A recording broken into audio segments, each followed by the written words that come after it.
Hello everyone, welcome to another anatomy video, and today we'll be discussing the landmarks found on accessory digestive organs. Accessory digestive organs are unique because they aren't actually part of the alimentary canal. Their purpose is to help the digestion process by secreting fluids that lead into the alimentary canal through various sets of ducts and vessels. There are several types of accessory digestive organs, and we already learned a few of them. For example, salivary glands are considered accessory digestive organs. On top of that, we have the liver, the pancreas, and the gallbladder. Those are all the accessory digestive organs found in the human body. So since we already learned about the salivary glands, we're going to go ahead and begin this video learning about the liver. The liver is the largest internal organ found in the human body, and it consists of several surfaces. We're only going to learn two of those surfaces today. This top portion, where the diaphragm would be, is called the diaphragmatic surface of the liver.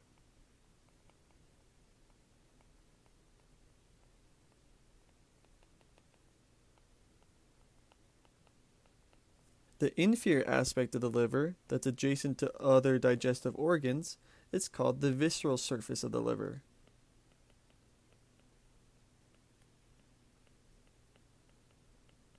And those are all the surfaces that we're going to learn that are found on the liver.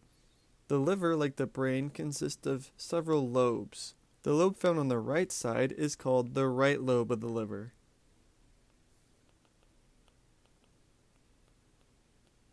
The large lobe on the left side is called the left lobe of the liver. There are two other lobes located on the liver, but they can't be seen in this image, so we're going to go ahead and change images. This picture shows a superior-posterior view of the liver. Again, we have the left lobe of the liver and the right lobe.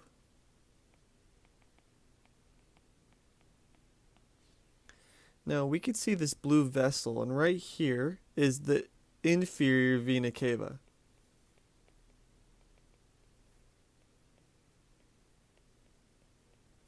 Adjacent to the vena cava on the left lobe of the liver is the smallest lobe of the liver. It's called the caudate lobe.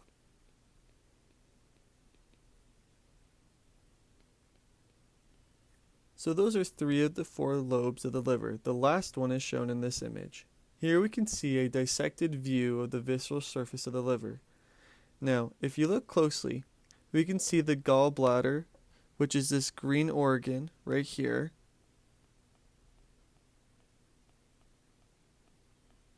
And we see this white strip located right here, I'm circling in red. This is called the round ligament of the liver.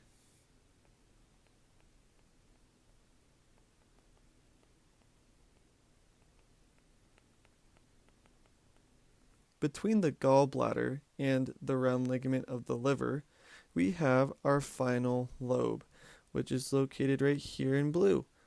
This is called the quadrate lobe of the liver.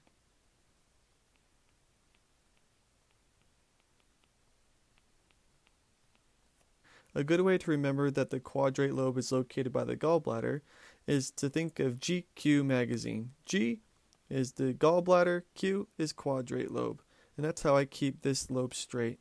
This is the quadrate lobe of the liver. In this model, just above the round ligament of the liver, we see another white strip of tissue. This white strip of tissue is called ligamentum venosum.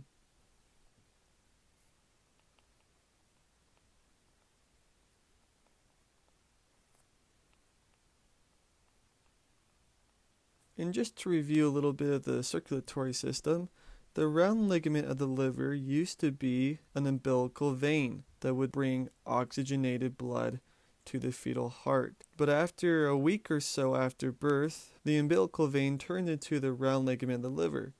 Ligamentum venosum has a similar story. This ligament previously was ductus venosus, which was a continuation of the umbilical vein that bypassed the liver and entered into the inferior vena cava. But after a week or so after birth, it is converted from a vein into a ligament and is called ligamentum venosum. The last landmark I want to discuss dealing with the liver is a depression located right here where all this vasculature is located. This depression on the visceral surface where we find a bunch of vasculature including the hepatic artery, the hepatic portal vein, and several bile ducts, this depression is called the hepatic porta.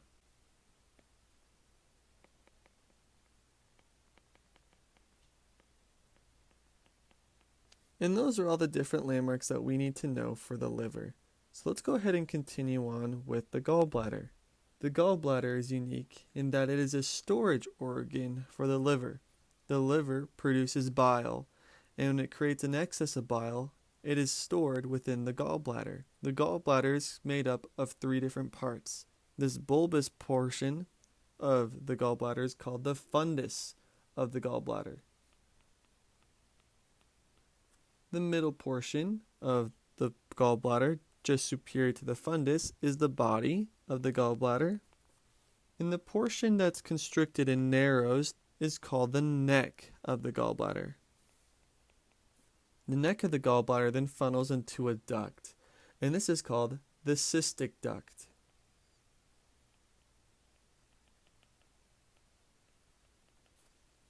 Now is the time we learn about the different ducts that are responsible for transferring bile. The liver has 2 ducts that come off the visceral surface of the liver, and they are called the left and right hepatic ducts, hepatic referring to the liver, and they are located right here.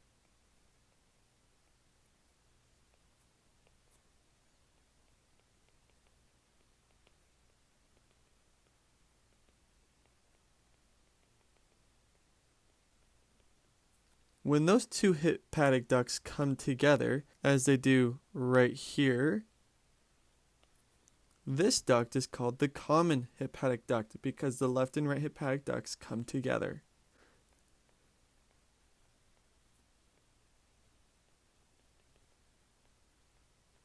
When the cystic duct and the bile duct merge together, as shown right here,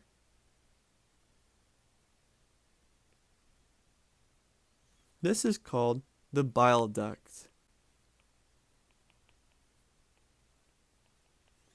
Now just to review, there are 2 ducts that leave the liver. They are the left and the right hepatic ducts. When they come together, they form the common hepatic duct. When the common hepatic duct meets the cystic duct coming off of the gallbladder, it forms the bile duct. And those are all the different ducts that are responsible for transferring bile. The last accessory organ that we need to go over is the pancreas. The pancreas is broken down into 3 different portions. The head is the portion located right next to the duodenum. The body is this middle portion right here. And then finally we have the tail of the pancreas. The pancreas has this long duct in the center of it. This long duct is called the pancreatic duct.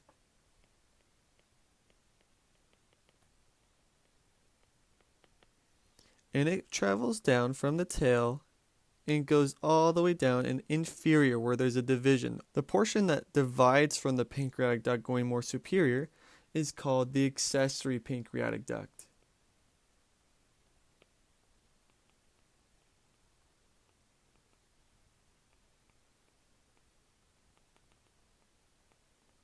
The accessory pancreatic duct secretes its pancreatic juices through the minor duodenal papilla, which we learned in our last video is right here. Now if you look closely, we can see that the pancreatic duct actually meets up with the bile duct right here. At this portion of these 2 ducts, when they come together, this is called the hepatopancreatic ampulla.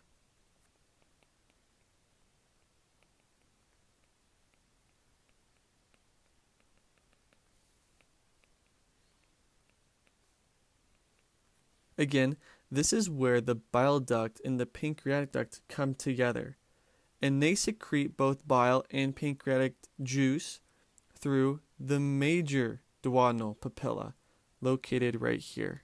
Now before I end this video, I just realized that I've skipped over one landmark on the pancreas. I only included the head, the body, and the tail of the pancreas, when there is in fact one more. Right here between the body and the head of the pancreas is this narrowing. This is called the neck of the pancreas. Sorry, I forgot about that. I should have mentioned that earlier. But there is indeed a head and neck, a body, and a tail of the pancreas. And that concludes this video. I hope that these videos have been helpful and you guys stay safe and have a great day. Take care.